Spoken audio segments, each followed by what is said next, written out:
In addition to January and New Year resolutions, right? January is also Mental Wellness Month. Time to focus not only on your physical state, but your mental state as well. That's right. Dr. Jessica Britt Thomas is Director of Integrated Behavioral Health Science at Wellstar MCG Health, and she's joining us this morning to talk about Mental Wellness Month. And first time to see you in the new year. Happy New Year. Happy New Year. Good to have you back. So let's talk about this. What does mental health wellness highlight?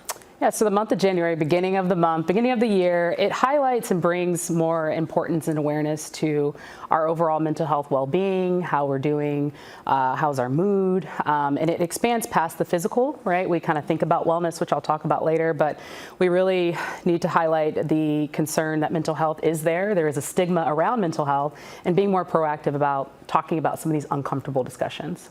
And let's dive a little more into mental health. What do we know about it? Well, we know, so the National Alliance of Mental Illness, NAMI for short, has kind of informed us that 1 in 20 U.S. adults will experience some kind of serious mental health concern across the year.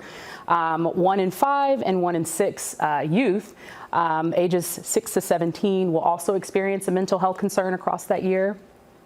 We also know that 50% of mental health concerns, lifetime concerns, usually start at the age of 14, right? So that's very young. And then 75% of people usually experience some kind of mental health concern or crises by age 24. And then suicide, which is a huge thing within our mental health field, is the second leading cause among youth ages 10 to 34. So it's out there. It's prevalent.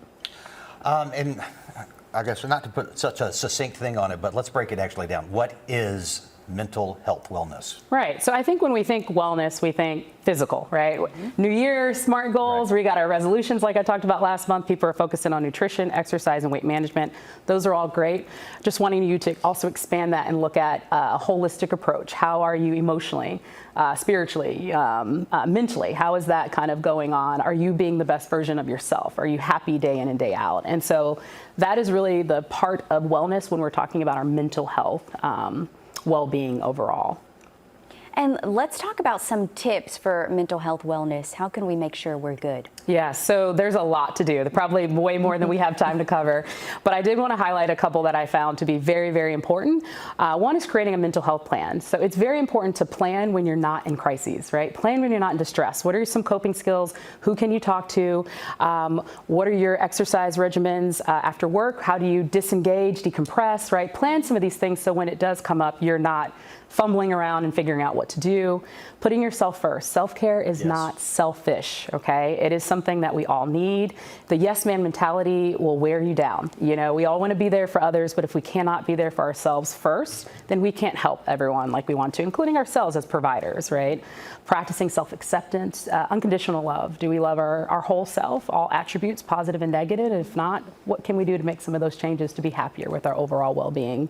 Slowing down, right? This is also a vulnerable time of the year. Everyone's making all these goals, these resolutions. They want to make these big changes, but make sure that you're also taking time for yourself, that you're not loading your plate with too many activities because that will cause burnout, and that's kind of counterproductive to wellness. And then asking for help when needed is actually strength and power to be able to ask for help versus not, wanting to burden anyone. And right here, we have this little 5-minute mental health checklist here. Just some good questions to ask yourself, correct? Yes, a mental check takes 5 minutes or less, right? Have I eaten today? Right? That's a question that some of us forget, right? Have I eaten? Have I showered?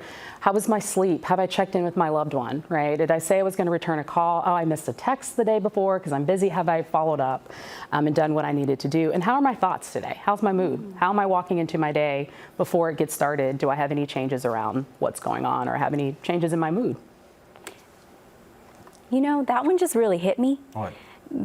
Just asking yourself questions about your thoughts, or am I good? Yeah, things like that. Sometimes I tell myself things if I'm driving or if something's like on my mind. I just have to be like, you're okay, Zaina. You're good. You're doing good today. Like, because I might just get lost in something, and then I have to just like stop and just say, you're okay. You're doing. That's good. Mindfulness. You just did a mindfulness activity. Yeah, I always speak Don't be say. I talk to myself. Less than I talk 30 to myself. seconds. Yes. Less than 30 seconds. That happens. There you go. Yeah. Okay, no, really good tips. And where can people go for any resources, on mental health? Yes, so there are a few different websites, the American Mental Health Wellness.org, MHAnational.org, WellnessEveryday.org, all has tips that you can use. They have worksheets. You can actually write things down, which I always stress people to do, write things down.